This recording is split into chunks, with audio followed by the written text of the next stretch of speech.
ఎన్నికలకు ముందుగాల ప్రజలకు ఇచ్చిన ఇంకో హామీని కూడా ఇయాల కూటమి సర్కార్ అమలు చేసింది.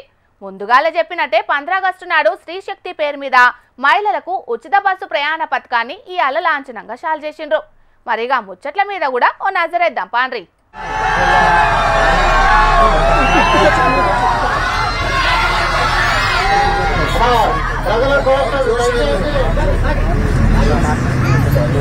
విజయవాడ నెహ్రూ బస్టాండ్ లా సీఎం చంద్రబాబు సారు మహిళలు ఉచిత బస్సు ప్రయాణం చేసే శ్రీశక్తి పథకాన్ని షాల్ చేసిండు.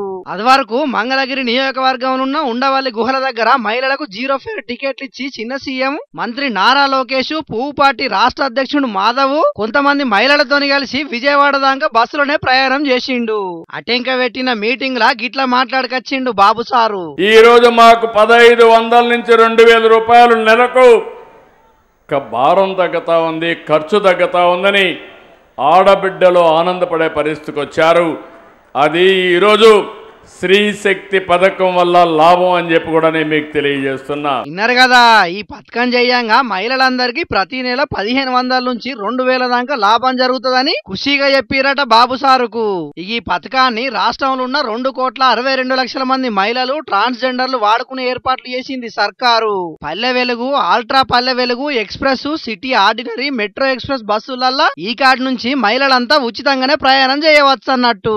ఇక ఏ బస్సులలో మహిళలకు ఉచిత ప్రయాణం అనేది తెలిసేటట్టు ఆర్టీసీ అధికారులు బస్సులకు రంగులు, స్టిక్కర్లు కూడా ఇచ్చిండ్రు.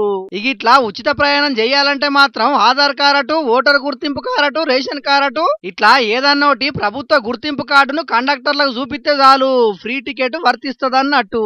ఇక ఎవరెవరు ప్రయాణం చేస్తారు, ఎక్కడికించి ఎక్కడి దాకా ప్రయాణం చేయవచ్చు అనే దాని గురించి గిట్లా చెప్పిండు బాబు సారు. ప్రతి తల్లి అత్తింటిలోని తన కూతుర్ని ఉచిత బస్సులో వెళ్లి చూసి తిరిగి రావచ్చు. పైసా ఖర్చు లేదు.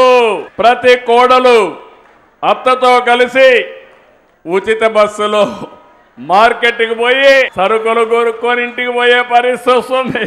ప్రతి మహిళ, ప్రతి యువతి ఉద్యోగానికి, విధులకు 1 రూపాయి ఖర్చు పెట్టకుండా అదనంగా డబ్బులు సంపాదించుకునే పరిస్థితి వస్తుంది. వృద్ధుల హాయిగా దేవాలయాలు శ్రీకాకుళం నుంచి మంత్రాలయం వరకు, శ్రీశైలం వరకు ఉచితంగా ప్రయాణ సౌకర్యాలు ఏర్పాటు చేసుకోవచ్చు. ఇన్నారు కదా, రాష్ట్రంలో ఏ మూల నుంచి ఏ మూలకైనా మహిళలంతా తిరగవచ్చు అన్నట్టు. ఊళ్ళల్లో ఉపాధి హామీ పనులకు పోయేటోళ్ల కాడి నుంచి 100 కిలోమీటర్ల దూరానున్న తీర్థయాత్రలకు పోయేటోళ్ల దాకా ఎక్కడి నుంచి అయినా ఎక్కడికైనా ఉచిత ప్రయాణం చేయొచ్చు అన్నట్టు. ఇక ఇక్కడి వరకు మంచిగానే ఉన్నది కానీ ఈ పథకం చేయంగా ఉపాధి కోల్పోయే ఆటో డ్రైవర్ల కోసం కూటమి సర్కారు ఏం ఆలోచన చేస్తుందో చూడాలి. ఇక అటు ఉచిత బస్సు ప్రయాణ పథకం షాల్ చేసినాక ప్రయాణికులను ఎక్కించుకొని హిందూపురం బస్టాండ్ నుంచి క్యాంప్ ఆఫీస్ దాకా ఆర్టీసీ బస్సు డ్రైవింగ్ చేసిండు బాలయ్య బాబు సారు. సీఎం, చిన్న సీఎం ప్యాసింజర్ల లెక్క తిరిగితే బాలయ్య బాబు మాత్రం డ్రైవర్ అవతారం ఎత్తి నా రూటే సపరేట్ అనిపించిండు మనలో పారి. ఉచిత బస్సు ప్రయాణ పథకం షాల్ చేసినాక చాలా రోజుల దాకా తెలంగాణలో చాలా జాగాల్లో లొల్లులు గొడవలు బాగానే అయినాయి. మరిగా రేపటి సంది ఏపీలో లొల్లులు జరుగుతాయో లేకుంటే అంత ప్రశాంతంగానే ఉంటుందో చూడాలి మరి.